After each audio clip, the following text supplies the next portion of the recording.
Well, good morning. It's really good to be here today, and as we approach this Thanksgiving time for 2020, some of our hearts are heavy, and the needs are great. In times like these, we have few experiences that can be used to fall back on and help us find our way through these struggles and sort of storms in life.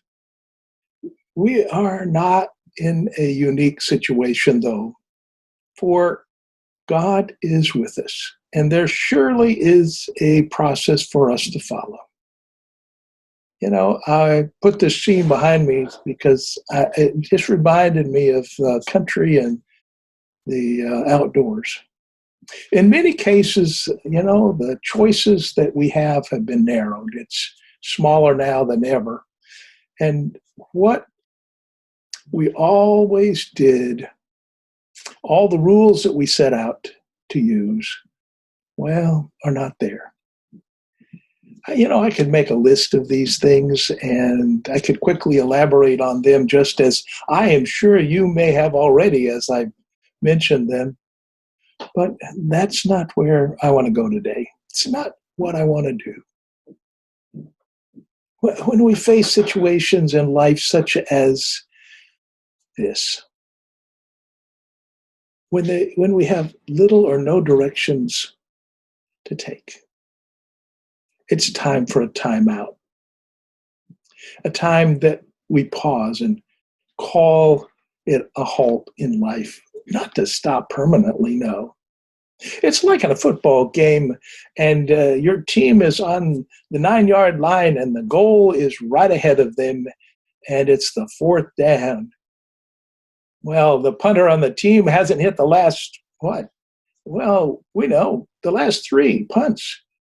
And we have a decision that we have to make. What does a coach do? Well, he calls a timeout, doesn't he? You got it. He takes a few seconds, he takes a few minutes to decide what he's going to do and how he's going to do it. Well, in those moments, he's trying to say, do you go with some fancy play that's never been done before, or do you turn to the basics? Win or lose, what is decided in those moments makes the difference. What I have learned is to take a time out when I'm stressed, when I'm pushed against the wall, to take a few seconds. In the football game, it's only 30 seconds that they have. But that seems to be enough, doesn't it? I've heard it said that we learn through those times. In the early part of my life, well, maybe it's where I learned wisdom, or wisdom was birthed. I'm not certain about that. I'm not certain I have all the wisdom in the world, but I do have some. And this I do know. To pause and to reflect can help me in setting the course of the moment. I have learned that I can become overwhelmed by the many things that I have to carry as a pastor and as a leader. And I have always been able to press on through those stormy times and stressful times and make it safely to the harbor. But that does not mean I don't take a time out. We all need to take a time out from time to time. You see, at one point in my life, I was so taken in by the tasks that I had to take and that were before me, and my day timer was filled to the brim, and I didn't recognize my own physical need, my weakness, and my wellness. I finally found time to squeeze in an appointment when I became fully exhausted and was just dragging myself, both physically and mentally. So when I went to the doctor, after a few tests, he decided to give me a prescription. He said, go home, take a few days of rest. Well, in my mind, I said, there is no way I can afford to do that. I'll go home and I'll take a power nap, and that's all I'll need. I'll recharge in those few moments, and I'll hit the road again. Well, I went home and I laid down to take a nap. It was as if I had hit a solid rock wall.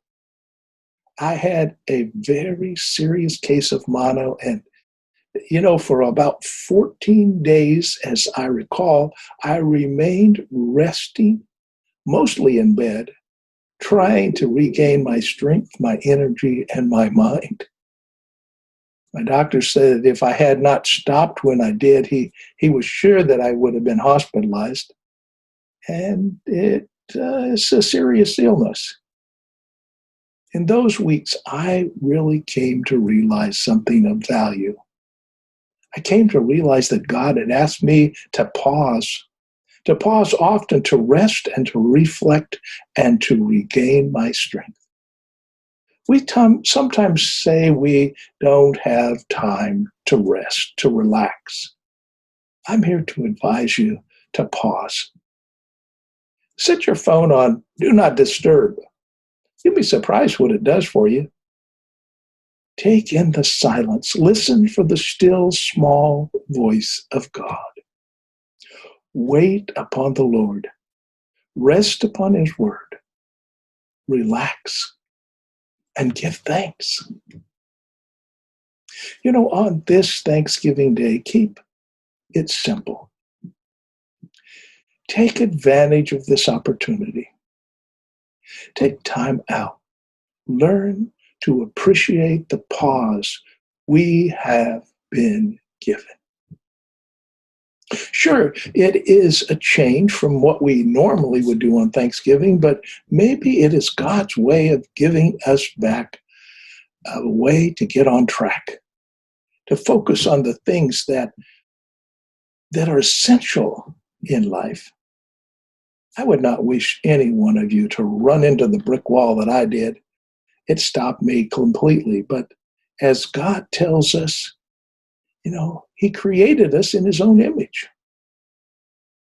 It also says that on the seventh day, God rested. He paused from all that He had made and all that He had done, and He called the day holy. 1 in 7 days is a Sabbath. 1 in 7 days is a day of recouping and re-energizing and changing our focus, hopefully toward God. I wish a wonderful, restful, renewing Thanksgiving holiday. Be thankful for all that God is doing for you and those around you. Take a time out. 30 seconds. 30 seconds may be all it needs. Pause. Listen. Wait. God's voice is speaking to you.